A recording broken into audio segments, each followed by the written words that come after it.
Hello and welcome back. I'm Rob Nuttleman, employment attorney, public speaker, mediator, and this time we're talking about boundary. That's right, boundaries. So grab your cup of coffee, dig in, and we'll get started.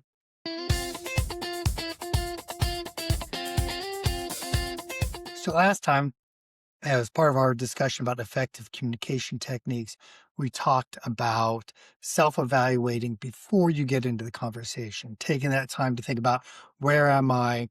Am I in the right headspace for this conversation? We also talked about thinking about who am I going to be in that conversation? Am I going to be the listener? Am I going to be the talker? Am I going to be, the professional? What is that role that I'm going to do? Today, we're talking about boundaries and the importance of setting boundaries.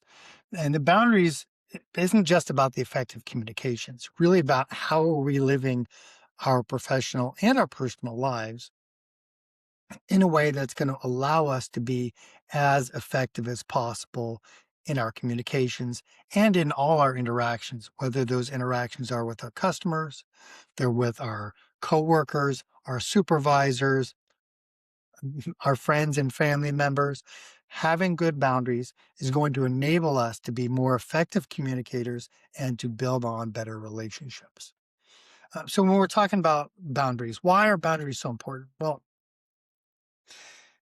if I don't have effective boundaries, if I'm taking calls at midnight and answering emails at 6 a.m. and ignoring the family because I've got work to do, and this is a repeating process, I'm my relationships with my families and my friends are going to be hurt, as well as I'm not going to be as effective as I could be.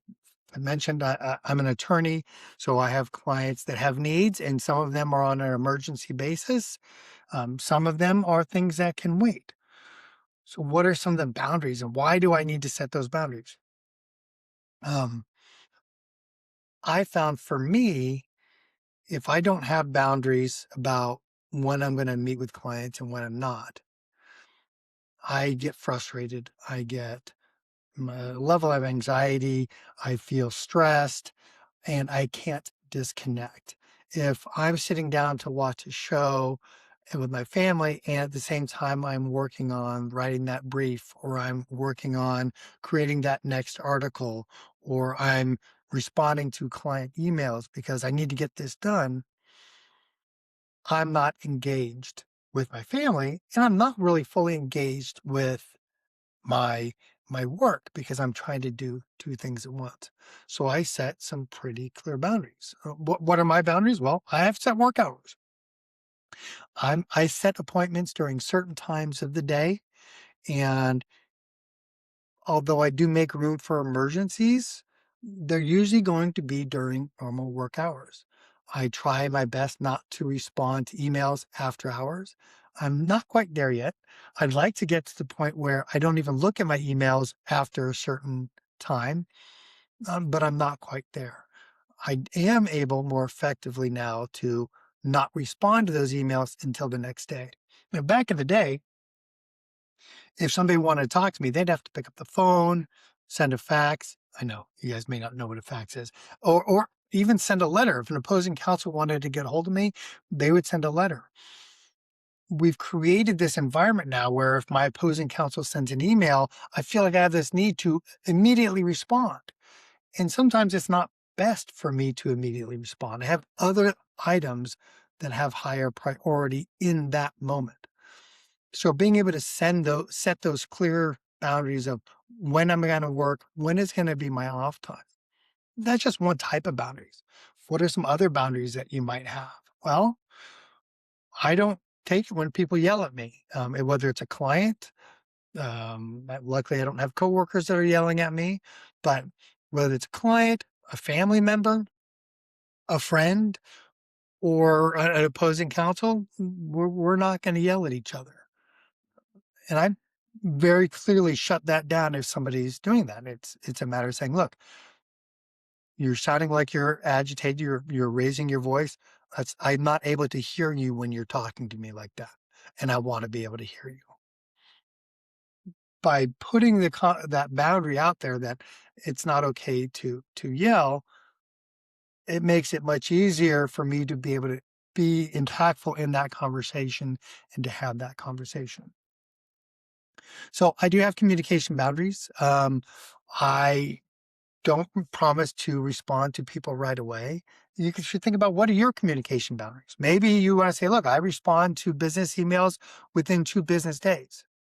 I return phone calls within 1 business day or 24 hours.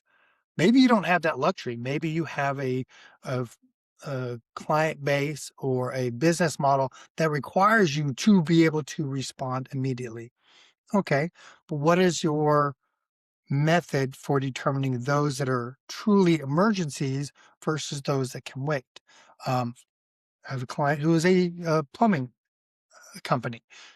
There's an emergency where a pipe is busted, and then there's a non-emergency where, hey, I need to get some work done, and we want to get this taken care of, but it's not, water is flooding out everywhere.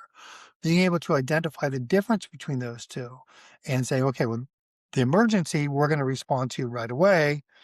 The one that's a non-emergency, somebody's going to get back to you the next business day. Being able to differentiate between those two makes a big difference. Do you have specific days or times that you're going to meet with new clients? Hey, look, Tuesdays and Thursdays is my new client meetings. That's what I'm going to do, and that's when I'm going to meet with them. I have one where Fridays I don't meet with new clients. Why? Because I want to make sure I catch up on everything that I had to do during the week that I didn't get done.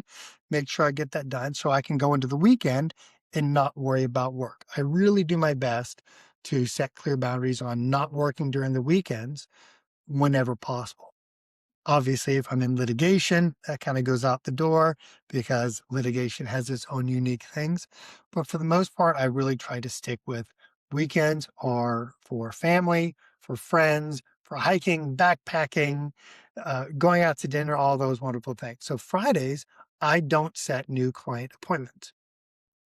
That may mean I sometimes miss out on clients. That's okay. I mean, that happens. I have a 1-star review. I do. I don't like it.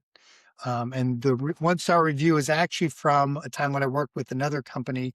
And the person called and wanted to set up an initial consultation. And my secretary explained that Mr. Nuttleman charges a reduced rate for the initial consultation. And the person was quite upset.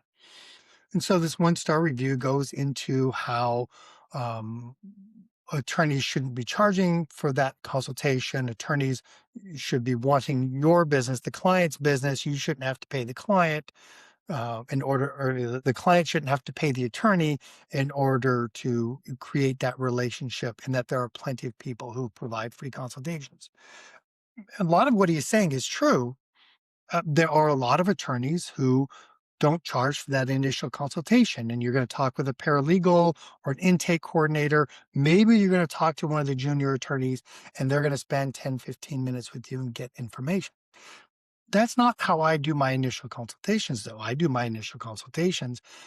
The purpose of the consultation for me isn't to determine whether or not I'm going to take on your case.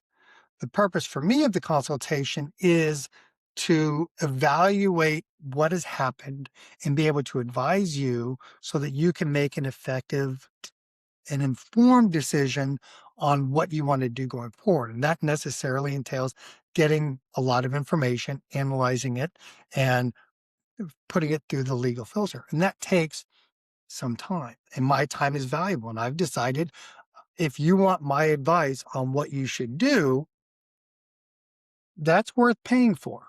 It means I miss out on some work. It means that there are some people who are not interested in paying for my time, and that's fine, because I've set that boundary that I am not the attorney that's just going to hear you and say, yes, I'll take your case, or no, I'm not, based on limited facts.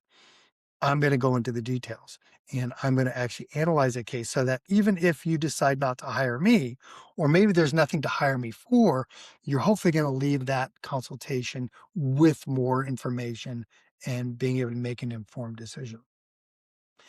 Setting that boundary was difficult when I first set it, because I was going against the grain of a lot of my colleagues who were providing that free consultation. but it has been immensely helpful because now the clients that do set up the time to talk with me, I know that they're doing it because they want to get information, not just shop around for an attorney that's going to handle the matter, but actually somebody who's invested in finding out the information and giving them the tools they need so they can make an effective decision.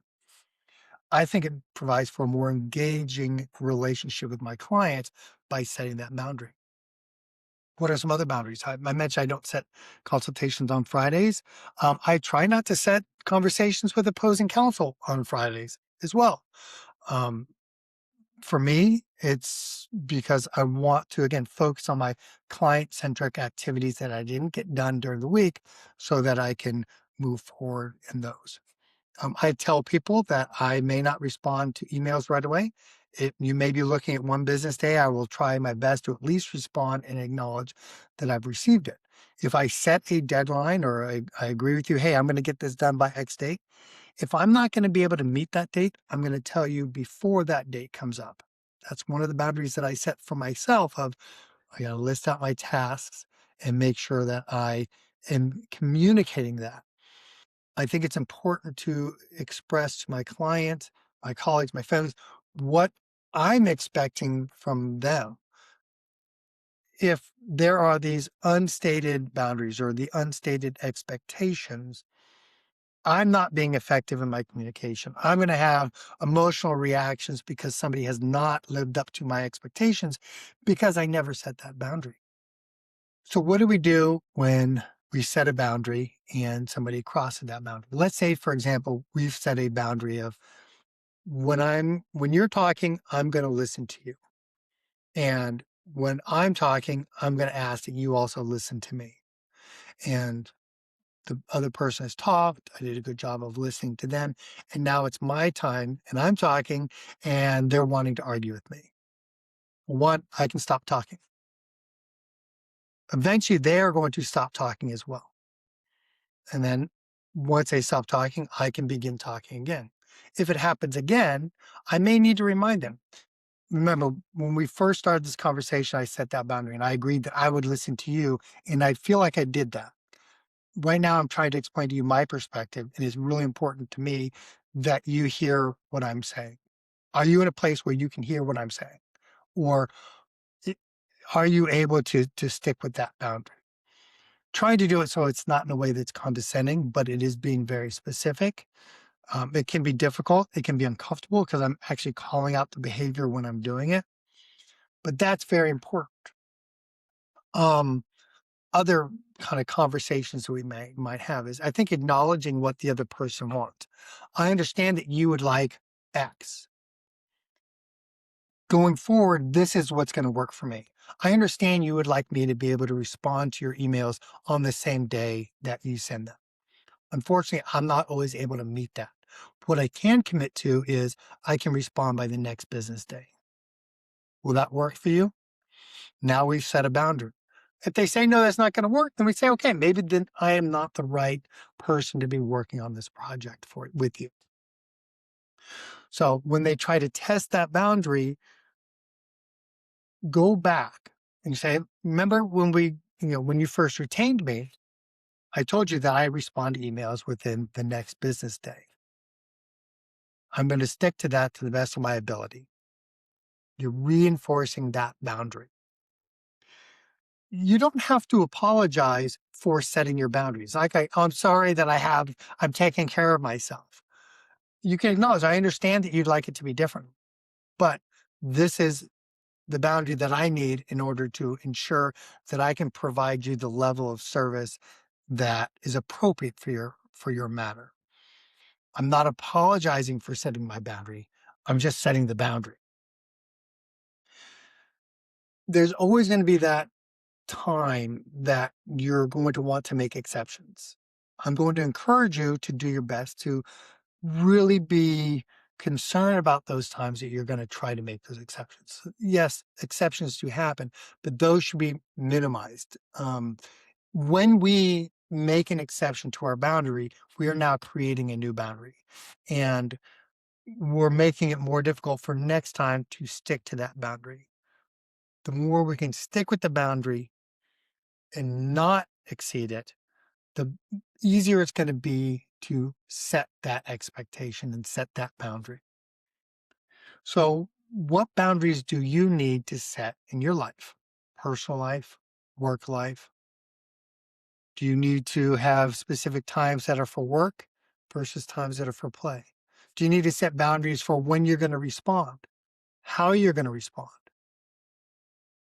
Do you need to set boundaries for appropriate responses? Am I going into a conversation with somebody that likes to get up and walk around and that makes me uncomfortable? Maybe I need to set that boundary of, hey, look, I understand that you like to walk around.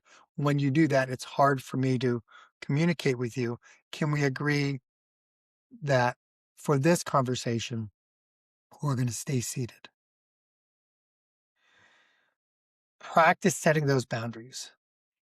If those boundaries don't work for you, they're negatively impacting your life, your communication, reevaluate those boundaries and decide whether or not you need to keep those boundaries. Do you need to have tighter boundaries, looser boundaries? The constant evaluation of is this working is important. I I don't want you to change the boundaries just because you've had some resistance. You're going to have resistance. That's why it's a boundary, right? We don't know what the boundary is until somebody pushes up against that. And in order to have an effective boundary, we want to be able to stand our ground and allow them to push up against it, but we don't have to necessarily change that boundary. Thank you for your time today. Thanks for listening. Hopefully, you got something out of this. If you did, please feel free to share it. Have a wonderful day. Enjoy your day. Thank you.